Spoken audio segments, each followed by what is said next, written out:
Supreme court के फैसले के बाद अयोध्या में भव्य राम मंदिर का निर्माण हो चुका है, लेकिन समझौते के तहत धन्नीपुर में जो मस्जिद बननी थी वो अभी फाइलों में ही अटकी है। इस बीच बीजेपी के फायर ब्रांड नेता विनय कटियार का कहना है कि धन्नीपुर में मस्जिद तो किसी कीमत पर नहीं बनेगी, बल्कि मुसलमानों को अयोध्या भी छोड़ना होगा। कटियार खुलेआम कह रहे हैं कि मुसलमान सरयू पार रहें, जिस पर विवाद हो गया है। एक रिपोर्ट आपको दिखाते हैं। विनय कटियार का बयान नया तूफान।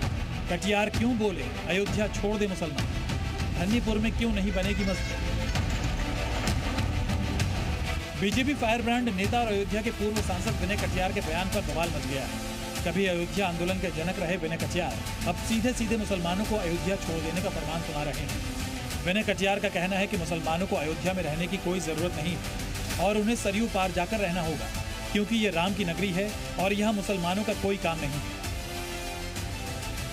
नगरी के अंदर धन्नीपुर इसका कोई मतलब नहीं। इस जिले के अंदर क्यों रहे वो लोग, जाएं नदी कुछ पार चले जाएं, गोंडा चले जाएं, बाकी जगह चले जाएं, बस्ती चले जाएं, यहाँ क्या काम है उनका।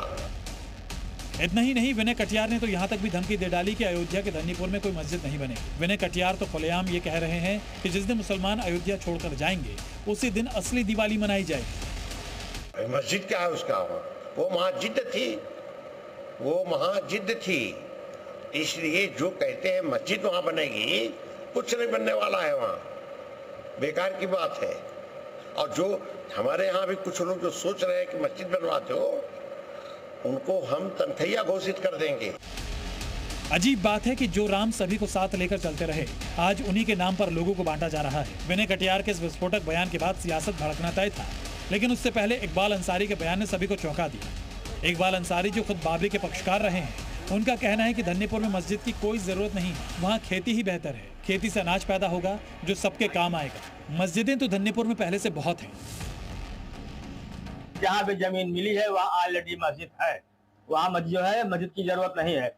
जमीन कृषि योग्य है और उसमें खेती किया जाए, जो अनाज पैदा हो हिंदू मुसलमानों में बंटा जाए, क्योंकि हिंदू मुस्लिम सिख ईसाई सबसे बड़ा धर्म यही है कि अगर जो है कोई चीज पैदा होता है, अगर कोई खा लेता है तो उससे बड़ा कोई सवाब नहीं। तो हमारा तो यही मकसद है, हमारे देश का मकसद है कि उस जमीन पे खेती हो, जो अनाज पैदा हो हिंदू मुसलमानों में बांट दिया जाए। अयोध्या में राम मंदिर का भव्य निर्माण हो रहा है। प्राण प्रतिष्ठा के बाद रामलला विराजमान भी हो गए, लेकिन अब मस्जिद बनाने को लेकर सियासत नए सिरे से शुरू हो गई। यूपी सरकार के मंत्री तो एक कदम आगे बढ़कर यहाँ तक कह रहे हैं कि देवता और दैत्य साथ नहीं रह सकते। वो जो सीमा है, आदरणीय विनय कटियार जी ने कहा, उस सीमा में क्योंकि भगवान राम के भक्त रहते हैं और वहीं आप मांस का भक्षण करोगे तो ठीक नहीं है। जैसे कि देवता और दैत्यों का दूरी होनी चाहिए। मेरा कहने का तात्पर्य इतना है। अगर भगवान राम देवता तो मंत्री जी दैत्य किसे बोल रहे हैं, ये बताने की जरूरत तो नहीं। लेकिन धन्नीपुर में मस्जिद को लेकर केवल राजनीति नहीं बल्कि कानूनी दांवपेच भी बहुत है। अयोध्या विकास प्राधिकरण ने मस्जिद निर्माण योजना को मंजूरी अभी नहीं दी। सरकारी विभागों से नो ऑब्जेक्शन सर्टिफिकेट न मिलने का हवाला देते हुए यहाँ धन्नीपुर गांव में मस्जिद निर्माण योजना को खारिज कर दिया गया है। ये जमीन सुप्रीम कोर्ट के फैसले के बाद राज्य सुन्नी सेंट्रल वक्फ बोर्ड को आवंटित की गई थी। आरटीआई के जवाब में अयोध्या विकास प्राधिकरण ने 16 सितंबर को लिखे एक पत्र में कहा कि मस्जिद ट्रस्ट ने 23 जून 2001 को आवेदन दिया था, जिसे प्रदूषण नियंत्रण, नागरिक उड्डयन, सिंचाई, राजस्व, नगर निगम समेत अन्य विभागों से एनओसी न मिलने के कारण खारिज कर दिया गया।